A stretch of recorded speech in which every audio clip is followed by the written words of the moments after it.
Phylum Coelenterata के बारे में। अब सिलियंट्रेटा की हैबिटेट के बारे में डिस्कस करें तो सारे के सारे एक्वाटिक हैं। अब एक्वाटिक में जनरली वो मरीन वाटर या सी वाटर में पाए जाते हैं, पर कुछ उनमें से फ्रेश वाटर भी हैं, लाइक हाइड्रा। अब याद करिए फ्रेश वाटर स्पॉन्जेस कौन होते थे? स्पॉन्जिला। और वो भी कहाँ पाए जाते थे? सारे के सारे मरीन एक्सेप्ट स्पॉन्जिला। तो यहाँ पे भी जनरली मरीन होते हैं, पर कुछ फ्रेश वाटर होते हैं, जस्ट लाइक हाइड्रा। अब ये सॉलिटरी भी हो सकते हैं, अकेले भी पाए जा सकते हैं और कॉलोनीज में भी पाए जा सकते हैं। अगर ये सॉलिटरी और फ्रेश वाटर में पाए जा रहे हैं तो एग्जाम्पल हाइड्रा, और अगर ये कॉलोनीज में पाए जा रहे हैं और मरीन है तो आप एग्जाम्पल में लिख सकते हैं ओबेलिया। अब ये बात आपको समझ में आ गई। From the evolution point of view ये सबसे पहले ऐसे एनिमल्स हैं जिनके पास टिश्यू लेवल ऑफ ऑर्गेनाइजेशन या सेल एग्रीगेट होकर एक कॉमन फंक्शन परफॉर्म करने लग गए और यहाँ पे टिश्यू की फॉर्मेशन होना स्टार्ट हो गई, तो इनके पास टिश्यू लेवल ऑफ ऑर्गेनाइजेशन है। दूसरी बात करें, इनके पास जो बॉडी वॉल होती हैं उसमें 2 लेयर होती हैं, इसलिए क्योंकि 2 लेयर हैं तो इनको कहते हैं डिप्लोब्लास्टिक। अब डिप्लोब्लास्टिक ऑर्गेनिज्म है। ये कौन कौन सी लेयर है? तो जो मैंने डायग्राम दिखाया है ये मैंने दिखाया vertical section of body wall of hydra. अब सबसे पहले है आपकी आउटर मोस्ट लेयर जिसको एपिडर्मिस कह रहे हैं, और अंदर वाली लेयर को कह रहे हैं गैस्ट्रोडर्मिस। दोनों की दोनों आपकी लेयर है, ठीक है जी, जो सेल से बनी हुई है और वो सेल मिलके टिश्यू बना रहे हैं। अब जो अंदर वाली लेयर है उसको क्या कहते हैं? उसको कहते हैं मीजोग्लिया। अब स्पॉन्जेस में क्या कहते थे? इसको मीजनकाइम कहते थे। यहाँ पे क्या कह रहे हैं? मीजोग्लिया। ये भी एक jelly like a cellular layer यहाँ पर प्रेजेंट होती है। इतनी बात समझ में आ गई। अब एपिडर्मिस में कुछ कॉल्यूमिनार सेल्स रहते हैं जिनको कहते हैं एपिथेलियो मस्कुलर सेल्स। अब इसके नाम से क्या पता चल रहा है? एपिथेलियो का मतलब एपिथेलियम बना रहा है, ठीक है, यानी कि प्रोटेक्शन कर रहा है, बॉडी की कवरिंग कर रहा है, और जो बॉडी की कवरिंग करेगा वो क्या प्रोवाइड करेगा? प्रोटेक्शन। और मस्कुलर से क्या पता चल रहा है? ये कॉन्ट्रैक्शन करेगा। अब देखिए ये जो स्पॉन्जेस होते हैं ना, स्पॉन्जेस नहीं, आपके जो ये सिलेंट्रेट्सा होते हैं ये क्या करते हैं? कॉन्ट्रैक्शन करते हैं। अब कॉन्ट्रैक्शन से क्या होता है? इनका साइज छोटा हो जाता है। कहाँ तक? मिलीमीटर्स में। जनरली जो ये हाइड्रा का साइज होता है, अगर मैं एग्जांपल लूं तो 1 सेंटीमीटर तक होता है, पर अगर ये कॉन्ट्रैक्शन करे तो ये साइज 1 मिलीमीटर या मिलीमीटर्स में भी पहुंच सकता है। अब ये साइज कॉन्ट्रैक्ट क्यों करते हैं? प्रे से छुपने के लिए। जैसे ही पास आएगा ये अपने टेंटिकल्स खोल लेंगे और प्रे को कैप्चर कर लेंगे। दूसरा, प्रेडेटर से बचने के लिए, ठीक है, अगर कोई अनस्किल्ड प्रेडेटर है तो वो उनसे बच सकते हैं अपना साइज को कॉन्ट्रैक्ट करके। नेक्स्ट, आपको पता चल गया। तो एपिडर्मिस में जो एपिथेलियो मस्कुलर सेल है उनका काम क्या है? कवरिंग है और कॉन्ट्रैक्शन है। अब आप देखिए इनका जो बेसल एंड है उस बेसल एंड में आपको यहाँ पे क्या कुछ सेल दिखाई दे रहे हैं। इन सेल को कहते हैं इंटरस्टिशियल, क्योंकि ये गैप में आ रहे हैं और इसलिए इन्हें क्या कह रहे हैं? Interstitial cell. अब जो इंटरस्टिशियल सेल होते हैं आप इनको कंपेयर कर सकते हैं अमीबोसाइट से जो स्पॉन्जेस में होते हैं। ये इंटरस्टिशियल सेल होते हैं टोटीपोटेंट सेल। टोटीपोटेंट सेल वो सेल होते हैं जो किसी भी तरीके का सेल बनाने की कैपेबिलिटी रखते हैं, और यही आपके गैमेट्स बनाते हैं, ठीक है जी, और यही आपके नीडोब्लास्ट बनाते हैं। अभी बताऊंगा नीडोब्लास्ट क्या होते हैं हम। तो इतनी बात समझ में आ गई कि डिप्लोप्लास्ट के टिश्यू लेवल ऑफ ऑर्गेनाइजेशन है, और ये एपिडर्मिस और ये गैस्ट्रोडर्मिस। एपिडर्मिस और गैस्ट्रोडर्मिस में 2/3 पार्ट तो आपका गैस्ट्रोडर्मिस ही बनाती है, ठीक है जी, ये बात भी हमको समझ में आ गई। अब आप मीजोगिलिया को देखेंगे ना तो मीजोगिलिया में आपको ना न्यूरॉन का नेटवर्क देखने को मिलेगा। तो जनरली हम कह सकते हैं कि ये पहले ऑर्गेनिज्म है जिनमें primitive type of nervous system देखने को मिलता है। स्पॉन्जेस में नर्वस सिस्टम एब्सेंट था कंप्लीटली, पर यहाँ पे जो नर्वस सिस्टम देखने को मिल रहा है वो प्रिमिटिव टाइप है, फर्स्ट जो डेवलप हुआ। नेटवर्क ऑफ नर्व्स देखने को मिलती है मीजोगिलिया में। ओके, इतनी बात हमको समझ में आ गई। अब ये इंटरस्टिशियल सेल स्पेस में मैंने कह दिया कि यहाँ पे इंटरस्टिशियल सेल है जो टोटीपोटेंट सेल है जो किसी भी तरीके का सेल बना सकते हैं। अब देखिए ये जो आपको सर्कुलर से सेल दिखाई दे रहे हैं इनको कहते हैं नीडोब्लास्ट। क्या कहते हैं? नीडोब्लास्ट। अब ध्यान से सुनिएगा, अब इनका जो सिलेंट्रेटा का दूसरा नाम है वो क्या है? निडेरिया। और वो निडेरिया कहां से आया है वर्ड? वो निडेरिया आया है नीडोब्लास्ट से। It is very important characteristic of Coelenterata कि इनके पास क्या होते हैं? नीडोब्लास्ट होते हैं। अब ध्यान से सुनिए, ये जो नीडोब्लास्ट है इसको मैंने जूम करके यहाँ पे दिखाया है। 2 कंडीशन हो सकती हैं। पहली कंडीशन ये डिस्चार्ज नहीं हुए हैं, और दूसरी कंडीशन ये डिस्चार्ज हो गए हैं। अब ध्यान से सुनिए, ये जो नीडोब्लास्ट है वो नाइड वर्ड से आया जिसका मतलब है स्टिंग, ठीक है जी। अब ये जो आप देख रहे हैं यह है नीडोब्लास्ट। अब इसके अंदर एक स्ट्रक्चर होता है निटल लाइक, जिसको नीडोसाइट कहते हैं। ठीक है जी, तो आप ध्यान से देखिए, अब ये अनडिस्चार्ज्ड है। जनरली जो नीडोब्लास्ट की मेम्ब्रेन होती है वो इम्परमेबल होती है वाटर की। अब एक और बात ध्यान से सुनिएगा, अगर इसको टच करेंगे तो भी नीडोब्लास्ट ओपन नहीं होंगे, डिस्चार्ज नहीं होंगे, और फूड की प्रेजेंस है तब भी डिस्चार्ज नहीं होंगे। ये नीडोब्लास्ट केवल या नीडोसाइट केवल तब डिस्चार्ज होंगे जब टच भी होगा और प्रेजेंस ऑफ फूड भी होगा। तो जैसे ही टच और प्रेजेंस ऑफ फूड आता है, जो आपके नीडोब्लास्ट है या आपके नीडोसाइट्स हैं, इनमें क्या होता है, तो जो नीडोब्लास्ट की जो मेम्ब्रेन है, ये लेयर है, ये इम्परमेबल होती है। थोड़ी देर पहले बताया था वाटर से, पर जैसे टच और प्रेजेंस ऑफ फूड होती है, ये लेयर परमेबल बन जाती है। उस परमेबल बनने की वजह से वाटर एंटर करने लगता है और ऑस्मोटिक प्रेशर क्रिएट करता है। उस ऑस्मोटिक प्रेशर की वजह से आपके नीडोसाइट्स बाहर निकल जाते हैं। अब नीडोब्लास्ट एक सेल है जिसके पास साइटोप्लाज्म और ऑर्गेनेलीज होंगी, पर नीडोसाइट एक स्ट्रक्चर है जो नीडोब्लास्ट में प्रेजेंट है। उस स्ट्रक्चर में आप शाफ्ट देख सकते हैं, थ्रेड देख सकते हैं और स्पाइंस देख सकते हैं। ठीक है जी, ये सब आपको देखने को मिल रहा है। अब इनका काम क्या होता है, इनका बहुत ही इंपॉर्टेंट फंक्शन है। पहला फंक्शन है इनका ऑफेंस। ठीक है जी, दूसरा है इनका डिफेंस। तो पहले ये ऑफेंस भी कर सकते हैं, ये डिफेंस भी कर सकते हैं, अपने आप को प्रोटेक्ट भी कर सकते हैं प्रे को, और ऑफेंस करने के बाद ये क्या करेंगे, फूड को कैप्चर करेंगे। जनरली ये एक ऐसा केमिकल सब्सटेंस प्रोड्यूस करते हैं, जब स्ट्रिंग जाती है प्रे के अंदर तो वो उसको पैरालाइज कर देती है। ठीक है जी, जिसकी वजह से फिर ये अपने उसको कैप्चर कर लेते हैं। तो ये फूड कैप्चर में भी हेल्प कर रहे हैं। दूसरा अडहेशन से, अगर मान लो कोई बड़ा ऑर्गेनिज्म है, उनसे इन्हें अटैच होना है, तो ये क्या करेंगे, अपने नीडोब्लास्ट रिलीज करेंगे, जिसकी वजह से वो उस ऑर्गेनिज्म के सरफेस से अटैच हो जाएंगे। अब एक इंपॉर्टेंट साइड है जो नीडोब्लास्ट है, आप एक ही बार यूज कर सकते हो। अगर एक बार आपने यूज कर लिया तो ये खत्म। अब सुनिए, ये जस्ट लाइक एक स्प्रिंग की तरह, ये आपका थ्रेड बंधा हुआ है, जैसे ही पानी का प्रेशर बढ़ेगा ये तुरंत ऐसे करके बाहर निकल के आ जाएगा। इतनी बात समझ में आ गई। अब ये नीडोब्लास्ट है, इसको एक बार यूज कर सकते हैं। ठीक है जी, एक बार यूज होने के बाद अब ये खराब हो चुके हैं, इनका कुछ यूज नहीं है, तो ये कैविटी में चले जाते हैं, किसकी, सिलेंट्रेटा की कैविटी में चले जाते हैं। ठीक है, वहां पे जाके डाइजेस्ट हो जाते हैं, और नए आपके जो नए नीडोब्लास्ट हैं वो 42 आवर में बन जाते हैं। तो ये जो पुराने वाले हैं वो रिप्लेस्ड कर देते हैं नए वाले नीडोब्लास्ट इन 42 आवर्स। इतनी बात आपको समझ में आ गई। अब ये नीडोब्लास्ट है ना, ये भी कई तरीके के हो सकते हैं, लाइक पेनिट्रेंट लार्ज नीडोब्लास्ट होता है जो हाइपोटॉक्सिन रिलीज करते हैं, या आपके वॉल्वेंट भी हो सकते हैं, ये स्मॉल नीडोब्लास्ट हैं आपके ए ट्राइकस भी हो सकते हैं। ए ट्राइकस यानी कि ये जनरली क्या कर रहे हैं, अपने कैप्चर को सराउंड कर रहे हैं। ठीक है जी, उसको क्लिंग कर रहे हैं। या फिर आपके होलोट्राइकस भी हो सकते हैं। अब देखिए, ये फंक्शन आपको समझ में आ गया, बहुत इंपॉर्टेंट है। ऑफेंस, डिफेंस, फूड कैप्चर और अडहेशन। और ये ओपनिंग है जिससे निकल रहे हैं, उसको कहते हैं हम ओपरकुलम।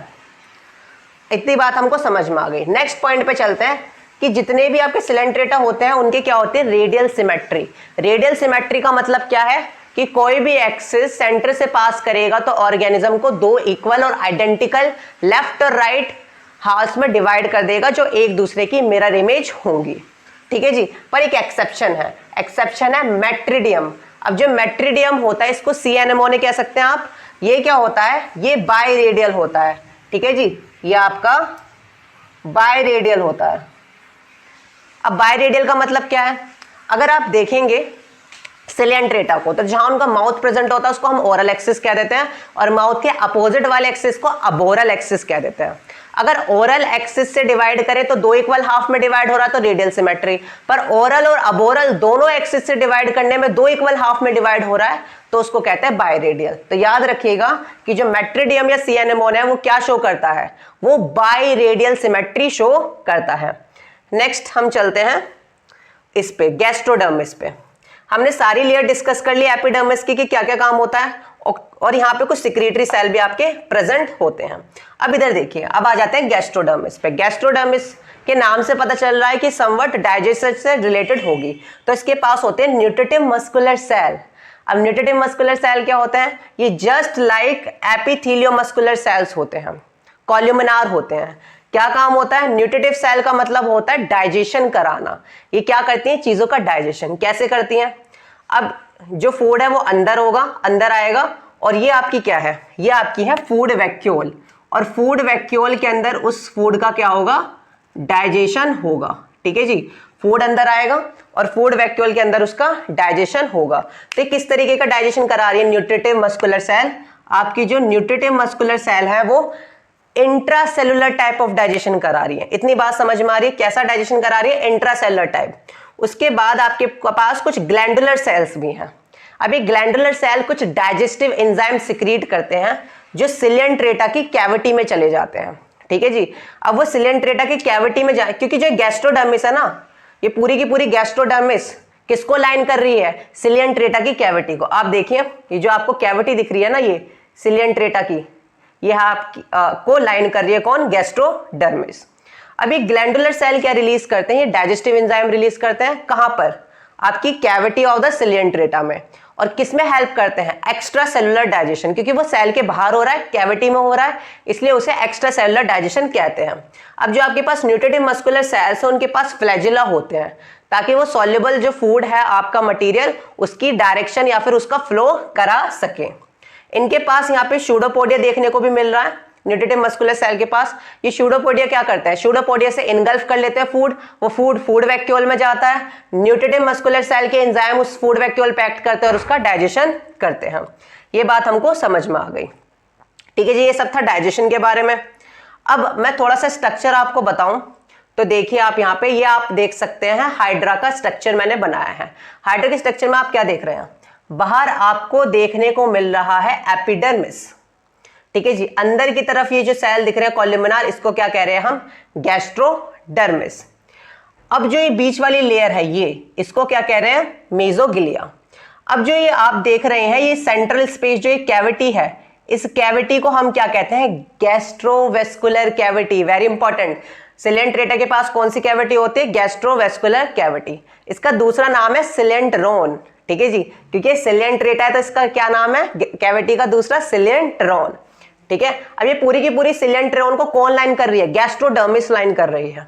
ठीक है जी, आप फ्लैजिला भी देख सकते हैं, आपके कौन से सेल है, न्यूट्रिटिव मस्कुलर सेल आपको दिखाई दे रहे होंगे। ठीक है, ये बात आपको समझ में आ गई, ये आपके न्यूट्रिटिव मस्कुलर सेल है। ठीक है, ये रही आपकी गैस्ट्रोडर्मिस, ये रही आपकी एपिडर्मिस, बीच में मेसोगिलिया। अभी गैस्ट्रोडर्मिस आपको लाइन कर रहे हैं, पर आप ना इसमें केवल एक ओपनिंग देख रहे हैं, सिंगल लार्ज ओपनिंग। इनके पास सिंगल लार्ज ओपनिंग है, उस सिंगल लार्ज ओपनिंग को हम क्या कहते हैं, हाइपोस्टोम। वेरी इंपॉर्टेंट, याद रखना आपको। तो जो सिलियन ट्रेटा में है इनमें एक सिंगल लार्ज ओपनिंग होती है खाली, जिसको हम हाइपोस्टोम कह रहे हैं। और ये हाइपोस्टोम किसकी तरह एक्ट करती है, माउथ की तरह। ठीक है जी, और एनएस की तरह भी। फूड यहां से ही एंटर होगा और यहीं से एक्सक्रीटरी सब्सटेंस बाहर निकल जाएगा। इस तरीके के जो इनका डाइजेस्टिव सिस्टम है इनकम्प्लीट है, क्योंकि खाली माउथ है। तो इस तरीके के डाइजेस्टिव सिस्टम जिसमें सिंगल ओपनिंग होती है और वही सिंगल ओपनिंग से फूड एंटर भी कर रहा है और एग्जिट भी कर रहा है, ठीक है जी, उसको हम कहते हैं ब्लाइंड सैक प्लेन। तो सिलियन ट्रेटा में कैसा डाइजेस्टिव सिस्टम देखने को मिल रहा है, डाइजेस्टिव सिस्टम तो एब्सेंट है, पर इनमें क्या देखने को मिलता है, ब्लाइंड सैक प्लेन।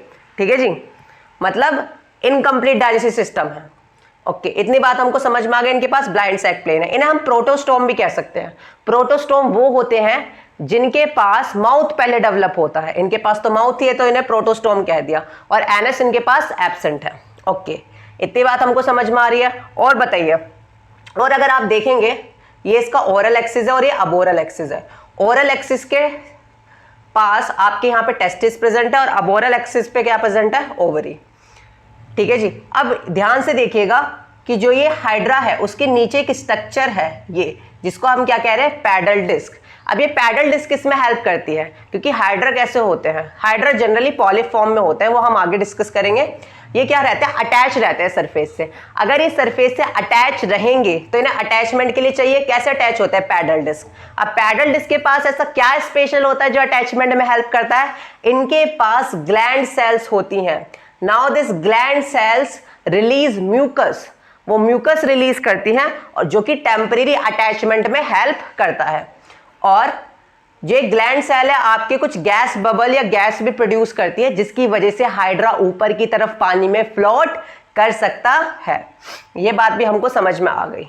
अब देखते हैं रिप्रोडक्शन। दो तरीके के रिप्रोडक्शन देख सकते हैं, ए सेक्शुअल और सेक्शुअल। अब ए सेक्शुअल रिप्रोडक्शन में हम बडिंग देखते हैं, देख सकते हैं आप, ये जो हाइड्रा है इसमें बड निकल रही है। एक कंप्लीट बड उसको कहते हैं जिसके पास खुद की गैस्ट्रोवेस्कुलर कैविटी है, खुद का आपका हाइपोस्टोम या फिर माउथ है, ठीक है जी, तो उसको हम क्या कह देते हैं, कंप्लीट बड। अब ध्यान सुनिए, ये बडिंग हो सकती है, इसके अलावा क्या हो सकती है, हाइड्रा में आपने बहुत सुना होगा रीजनरेशन, ये रीजनरेशन भी शो करता है। और एसेक्सुअल रिप्रोडक्शन में फ्रेगमेंटेशन भी हो सकता है, ये फ्रेगमेंट में डिवाइड कर देंगे और नया जो आपकी फ्रेगमेंट होगी वो पूरे कंप्लीट ऑर्गेनिज्म को गिव राइज करेगी। नेक्स्ट आपके पास सेक्सुअल रिप्रोडक्शन।